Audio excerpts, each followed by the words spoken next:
2025 SLST 11-12 mathematics final প্যানেলের cut off কত হবে? টোটাল 100-র মধ্যে কত মার্কস পেলে তোমার নামটা ইমপ্যানেলড মানে ফাইনাল প্যানেলে থাকবে? ফাইনাল প্যানেলে নাম থাকা মানেই তুমি ইমপ্যানেল, তোমার চাকরি কনফার্ম। আর কত মার্কস পেলে 100-র মধ্যে সেটা চলে যাবে ওয়েটিং লিস্টে। এবার ওয়েটিং লিস্টে কিন্তু সবার চাকরি হবে না, তবে বেশিরভাগটা চাকরি হবে এবারের ব্যাপারটা একদম আলাদা, সময় আসলে তোমরা বুঝতে পারবে। তো আমি তোমাদের শেয়ার করব ক্যাটাগরি ভিত্তিক OMR, education qualification plus experience, এদিকে ডেমো প্লাস ইন্টারভিউ। তাই যাদের বেশি মার্কস অলরেডি ইন্টারভিউর আগে পর্যন্ত তোলা আছে, যারা ইন্টারভিউ লিস্টের ডাক পেয়েছো, high cut off high marks আছে, মানে যা কাট অফ ছিল তার থেকে বেশি মার্কস আছে, তাদের অনেক অ্যাডভান্টেজ কিন্তু তারা পাবে। মানে ডেমো ইন্টারভিউতেও যদি কম নাম্বারও পেয়ে যায়, তারা কিন্তু অনেকটাই সুবিধা পাচ্ছে সেই ইমপ্যানেল হওয়ার ক্ষেত্রে। আর যারা কম মার্কস পেয়েছো, হয়তো কাট অফ ক্লিয়ার করে আছো, তাদের কাছে কিন্তু ডেমো অ্যান্ড ইন্টারভিউটা ভীষণ গুরুত্বপূর্ণ, তাদেরকে তুলতেই হবে। এবার দেখো, তুমি ইন্টারভিউ দিয়ে দিয়েছো, এখন তো তোমার করার কিছু নেই, বা যাদের বাকি আছে তাদের তো করার কিছু নেই, পুরোটা স্যারদের উপর। তোমার কাজ তুমি করেছো, পুরোটা স্যারদের উপরে। স্যাররা কতটা কীভাবে নাম্বার দেয় সেটাও এখন বড় বিষয়। আর সবাইকে যদি কম করে দেয় তাহলে কোনো ব্যাপার না, মানে কম মার্কস পেলেও ওভারঅল সবাই ডাক পেয়ে যাচ্ছে। আবার যদি সবাইকে যদি কাউকে হয়তো বেশি খুব মার্কস দিয়ে দিল, কেউ হয়তো খুব কম পেয়ে গেলো, সেক্ষেত্রে আবার একটা হেরফের হবে। তো এখন পুরোটাই স্যারদের উপর ডিপেন্ড করছে। তবুও যাদের নাম্বার কম আছে তাদের কাছে ভাইভাটা ভীষণ গুরুত্বপূর্ণ, আর যাদের অলরেডি কাট অফের থেকে বেশি নাম্বার তোলা আছে তাদের কাছে কিন্তু চাপটা একটু কম। তবে একটা কথা মনে রাখবে, ওয়েটিং লিস্টে নাম থাকা মানেই যেমন সবার চাকরি নয়, আবার ওয়েটিং লিস্টের নাম আছে মানে ঘাবড়ানোরও কিছু নেই, চাকরি হবে। কারণ আগে ফাইনাল প্যানেলে চাকরি হবে, অনেকেই ক্যান্ডিডেট থাকবে। এই যে যেমন ইউআর, আমি শেয়ার করছি তোমাদের ডিটেলসে শেয়ার করছি। ইউআরে সেখানে বেশিরভাগ ক্যান্ডিডেট কিন্তু ক্যাটাগরি ঢুকে থাকবে, এসসি এসটি ওবিসি ঢুকে থাকবে। তো তাদের জায়গাগুলোতে আবার ওয়েটিং লিস্ট থেকে কিন্তু চলে আসবে, কারণ চাকরি তো একটা জায়গারই নেবে না। তো এটা সময় আসলে বুঝতে পারবে। এখন যেটা সামনে, আগে লিস্ট বাড়ো। তো চলো দেখে নেওয়া যাক।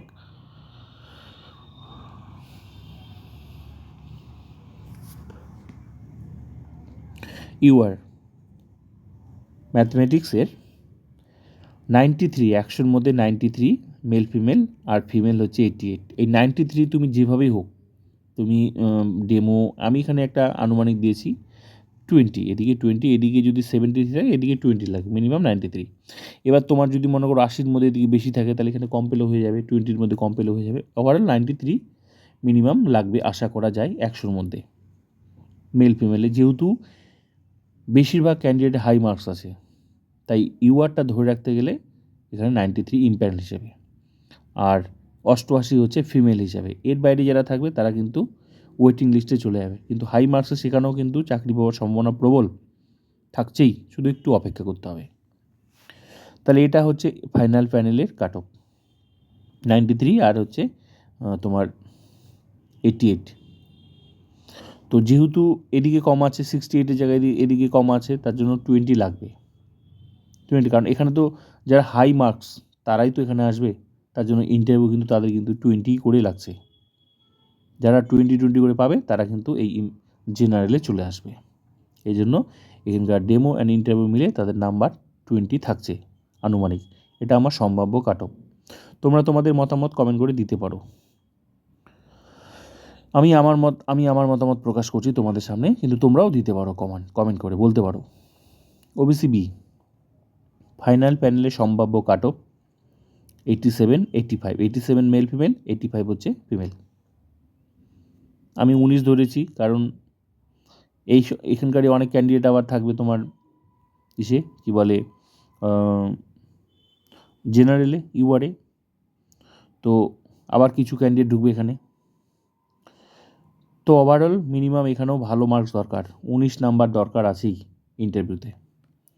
87 আর 85, এই 87, 85 এদিকে যদি তোমার বেশি মার্কস থাকে, এই যে 66, ফিমেল হিসেবে, তাহলে এদিকে কম পেলেও তোমার চলে যাবে। ওভারঅল তোমার যখন ফাইনাল প্যানেলটা হবে তখন টোটাল নাম্বারটা তোমার যোগ হবে, তুমি কত পেয়েছো।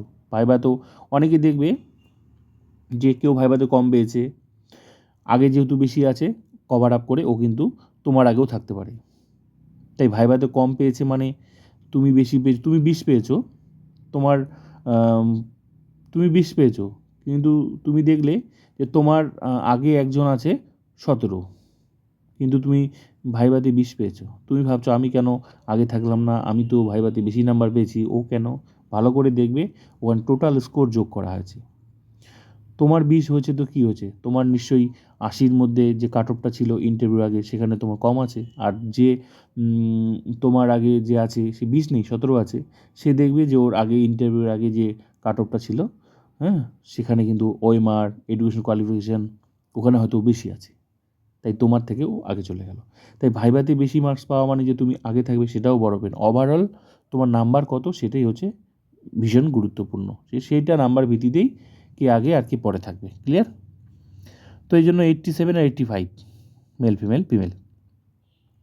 ওবিসি এ টোটাল ধরো 87 84 মেল ফিমেল ফিমেল, সেমভাবে যেভাবে বুঝালাম ব্যাপারটা একই ব্যাপার। এসসি হচ্ছে মেল ফিমেল হচ্ছে 83 77, এসটি হচ্ছে 57 57, এসটিটা এ দুটোই সেম, কাছাকাছি একদম। ইডাব্লিউএস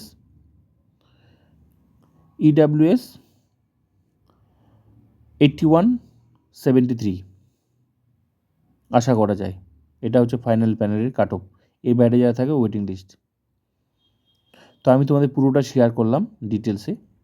এই যে এখানে এটা 19টা হচ্ছে তোমার ইন্টারভিউ ডেমো, আর এটা হচ্ছে এদিকে ওএমআর এডুকেশন কোয়ালিফিকেশান, এটা মার্কস। ঠিক আছে?